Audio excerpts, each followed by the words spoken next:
गाजियाबाद से लेकर गाजीपुर की एक एक सीट का समीकरण सेट हो गया है। पीएम मोदी की अगुवाई में सीएम योगी ने 2024 में 80 सीट जीतने का फॉर्मूला तय कर दिया है। पश्चिम से लेकर पूरब के एक एक वोटर पर बीजेपी की नजर है। यूपी सरकार में कैबिनेट विस्तार हुआ है, जिसमें बीजेपी के कोटे से सुशील शर्मा और दारा सिंह चौहान को मंत्री बनाया गया। वहीं एसबी-एसपी के अध्यक्ष ओम प्रकाश राजभर को भी योगी कैबिनेट में जगह मिली है। साथ ही पश्चिमी यूपी को साधने के लिए जैद की पार्टी से अनिल कुमार को भी मंत्री बनाया गया है। समाजवादी पार्टी की साइकिल से उतारकर ओम प्रकाश राजभर को बीजेपी अपने पाले में लेकर आई, तो उसकी एक बड़ी वजह है, पहले उसे समझ लीजिए। पूर्वांचल में 26 लोकसभा सीटें हैं, जिनमें 12 लोकसभा सीटों पर राजभर वोटर अगर एक मुश्त होकर किसी भी पार्टी को वोट कर दें तो हार और जीत का फैसला तय कर सकते हैं।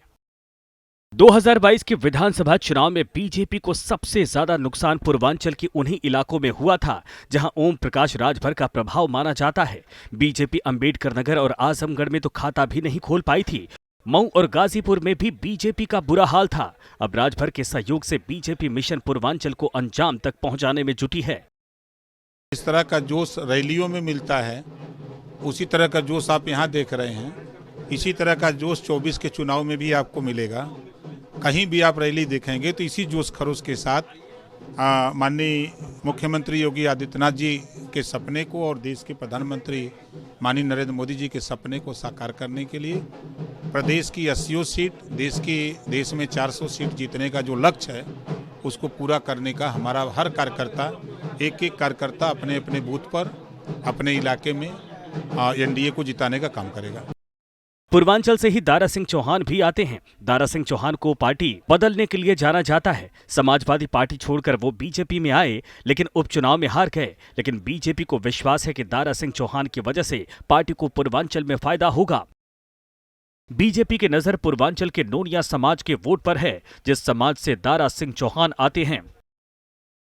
पूर्वांचल की 26 लोकसभा सीटों में नोनिया चौहान की आबादी हर सीट पर करीब 5,000 से 50,000 तक है। चंदौली, गाजीपुर, बलिया, देवरिया, कुशीनगर, घोसी, आजमगढ़ और जौनपुर में नोनिया चौहान वोटर की संख्या 40 से 50,000 के बीच है। तभी तो बीजेपी ने दारा सिंह चौहान को विधानसभा में हार के बाद भी बीजेपी ने पहले एमएलसी बनाया और अब मंत्री बना दिया। कि जो इस पिछड़े समाज पर जो उन्होंने भरोसा पैदा किया है, उस भरोसे की बुनियाद पे कह रहा हूं कि आने वाली पार्लियामेंट के चुनाव में 80 की 80 यूपी की सीट जीत करके 400 का लक्ष्य जो है उसको पार करके दुनिया के लोकप्रिय नेता आदरणीय प्रधानमंत्री मोदी जी को फिर तीसरी बार प्रधानमंत्री बनाने का प्राथमिकताएं रहेंगी। प्राथमिकताएं मोदी जी को देश का प्रधानमंत्री बनाना, ये हमारी प्राथमिकता। पूर्वांचल को साधने के बाद बीजेपी ने पश्चिम को भी इंटैक्ट किया है। 2024 के चुनाव से पहले बीजेपी जयंत को भी अपने पाले में लेकर आई।